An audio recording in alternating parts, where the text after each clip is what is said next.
Mami kaasufti ber wanti shin jettu waliin beekamu minniqee haadha.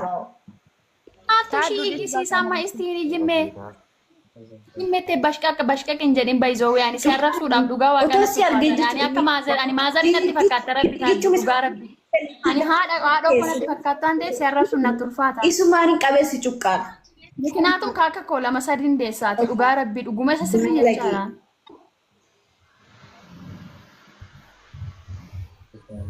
Kan akka kee lama namni si dursuu hin jiru si jammaan qomcee haadha hubattu. Sirraa beekama si jammaan ishee. Otoo bifa qabaattee ko bifa keetiin deemte si jammaan kotota kee ofitti hidhii jala baate. Anu mega dala.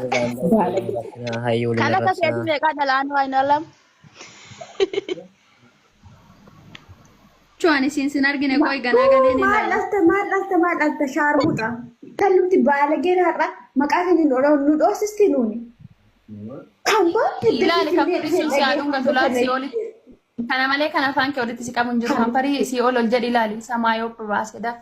Jeet እንደሚያምር ላንቺውን አልበይዘው ወሬ ፈካቱ ሰለቤ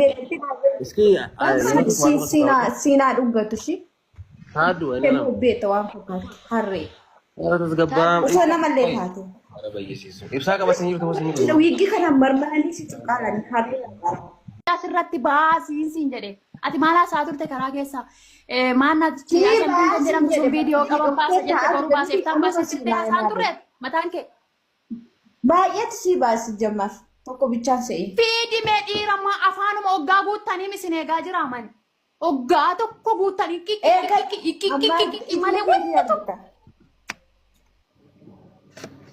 Wanna tokko sitti ayyoo jechuudha viidiyoo miti wanta barbaadde wanti ayinaala mirala ani ayinaala miidha sitti haayimushi wanna tokko wanna saalfachiisuu hin qabu.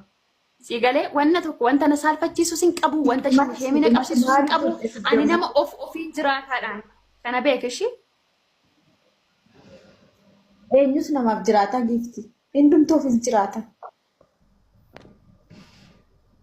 Ati si jammar nama wajjin dubbachuun qabdarra eega maqaa keenya nu dhoofsiste sigalee ati namaa miti haadha baddeeshi baalaqee. Kami mau kabe waan inni qabe ayetii dadaatti naqannuusan kan kami dubartoonni tokko kan isinan caraccara waanuma fungee kanatu jaalatame mimmanna bu'e intan caraccarina taragagga kalaas atin bare no ilkaan kee wal amma lafumatti namni kun waan namaa sa'es waan hundaa sa'e lafumatti akka hundi keessanuu kiristoosii hundisaayyuu lafatti borummaa waan biraatu dhufa. No tu ani immoo jechuudha dhiifama isin gaafadhee nagaan buusa jedheetu araara gaafadhee miti ammaan booda tonkolidha birrii kana buusaa aayidii hojjechiisaa fi waan feetan godha dhumarra immoo anatu waan godhu isinitti agarsiisa. Jitu duma wanda jiru gadi baas nambe dubbin hundu hin banjisi amma odoo gadi baas wanni hundi akka ta'u jettaniiti kan gargaaraa jiru akkatti boru kana gootu hin beekne akkoo akkatti sobiitti gadi baay'ee booyi kan akkasii godhannaa jettee gorsitee nutti gadi baas.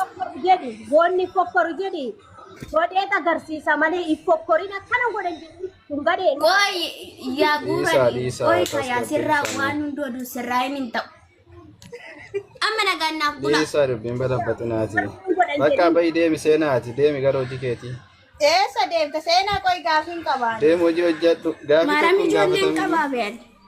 Maaliin qabaa? Dubartiin kun qoricha ishee fudhachuuf gara mana yaalaa yoo deemtu akka tasaa jaalalleen ishee waggoota 5 du'ee ture dhuguma lubbuun akka jiru hubatte. Akkasumas cinaasaa dubartiin ulfaa tokko akka jirtu argite. Dubartiin kunis ija ishee amanuu dadhabdee isa duukaa fiigde.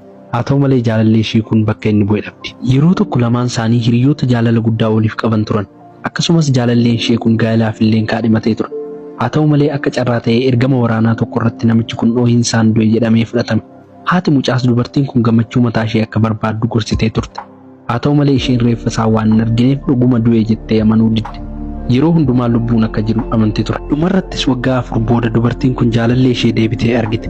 Shakkii ishee mirkaneessuufis dubartiin kun haamilee ishee cimsattee gara mana namichaa deemte. Yeroo isheen balbala rukuttu garuu wanti isheen argite suuraa namichaa maatii isaa waliin ka'ee jirudha. Yeroo kana ture dubartiin kun jaalallee ishee dhuguma lubbuun akka jiru dhugaadhaan kan amante. Osoo hin dhufne ta'ee maatiin isaa guutuun uwwifamte ture. Dubartiin kunis yoo kana argitu dhugaa sana saaxilte. Haati namichaas naasuudhaan ilma ishee mataa isaa irratti miidhaan akka ga'ee fi dandeettii waa yaadachuu isaa guutummaan guutuutti akka dhabe ibsiteef. Kunis dhukkubbii guddaatti fide. Haati isaas humnaan waan darbe akka yaadatu gochuu waan hin dandeenyeef akka isa dhiistuuf dubartii kana amansiifte. Hundaafuu maatiin isaanii amma gammachuudhaan jiraachaa kan jiran yoo ta'u, ilmi ilma ishees dhalachuuf jira. Haa ta'u malee dubartiin kun ammallee abdii kutachuuf fedhii hin qabdu ture. Yaadannoo waggaa 7 isa waliin qooddatanis irraanfachuu hin dandeenye. Yeroo sanattis namichii fi haati manaa isaa gara manaa deebi'an.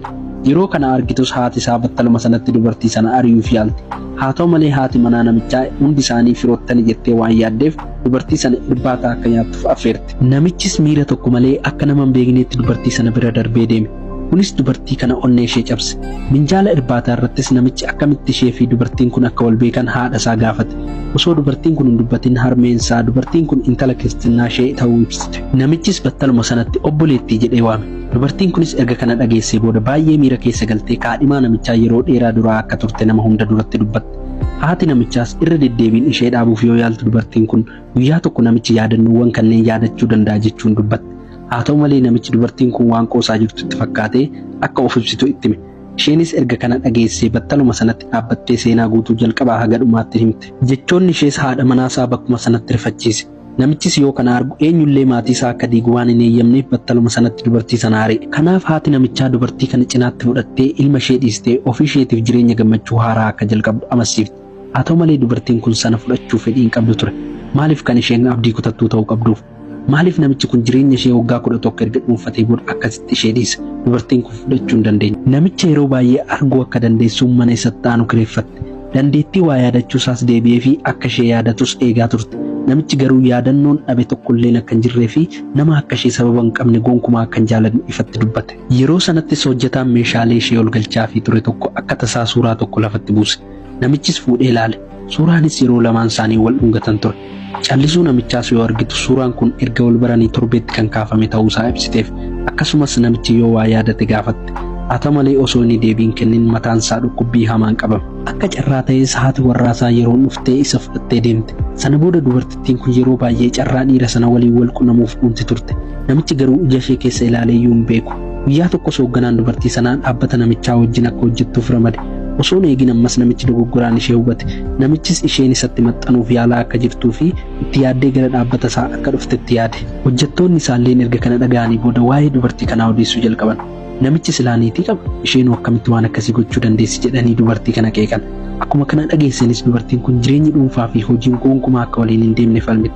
Namichis erga kana dhaga'ee booda deebiillaan qophii kontiraata mallatteessuu irratti akka argamtu salphaatti ishee beeksise. Qophii sana irrattis hiriyaa daree isaanii durii tokko wal argan.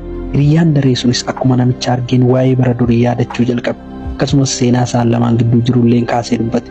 Haa ta'u malee namichi dhaga'uu waan hin barbaanneef dubartii biraa akka fuudhe kallattiin ibsee fi biraa deeme. Dubartittiinis ariitiidhaan fiigdee isa dhaabde. Isheen akka dandeettii yaadachuu isaa deebi'uuf barbaaddus namichi garuu isheen fedhii ofittummaa isheef socho'aa akka jirtuu fi fuuldura isaatti agarsiisaa akka jirtutti hubate. Kanaaf tuffatee biraa deeme. Yeroo kana ture dubartiin kun tarii kana booda jireenya namichaa keessa seenuu akka hin qabne kan hubatte. Qophii walii mallatteessuu sanarraa yoo deebitu akka tasaa namichi yoo haadha warraasaa waliin deemaa jiru argite. Isheenis bira deemtee waan hunda ibsuuf barbaaddee turte. Haa ta'u malee lamaan isaanii akka waan isheen arginiitti fakkeessu. Yeroo gara mana amantaa deeman illee sadan isaanii akka carraa walitti dhufu. Yeroo kanas namichi dubartiin kun akkasitti sababa maleetti ta'uu ishee yoo argu haadha manaa isaa duratti dubartiin kun isarraa akka fagaattuu fi isatti dubbachuu akka dhaabdu itti hima. Kana ta'uu baannaan ammoo akka isheen ibseef. Erga akkas jedhee boodas haadha manaa isaa waliin deema. Lamaan isaanii akkasitti wal jaalachuu isaanii yoo argitu dubartiin kun gammachuu nama biraa jeeqaa akka jirtu hubatte. Gammachuun kun garuu kan ishee ta'uu qaba ture. Itti aansuun dubartiin kun miira gaabbitiin gara manaatti deebite. Yeroosuma bilbilli hoogganaa ishee irraa bilbilameef innis yeroo hojiitti hoogganaa waliigalaa dhaabbatichaa dhiphisaa akka turtee fi dhaabbata isaanii irratti dhiibbaa akka geessiste ibseef. Yeroo kanaa kaasis dubartiin kun hojii irraa dhorkamte. Dubartiin kun ibsuuf yaaltus hoogganaan ishee dafee bilbila irratti cufate. Isheenis hedduu gadduun guutummaatti namicha sana dhiisuuf yoo jettu akka tasaa namni tokko balbala ishee rukute. Isheenis yoo balbala bantu namichi sun dhaabbatee ture. Maal qabaa garuu dubbii yeroo barbaadu waan rabbi naa nyaatu. Amma qalaaltee ittiin bohaarti sana booda laayikii gootu, fooloon gootu, xaragdee bira dabartee hin baata chaanaalii kana keessa maal sitti naga'amu bannaati.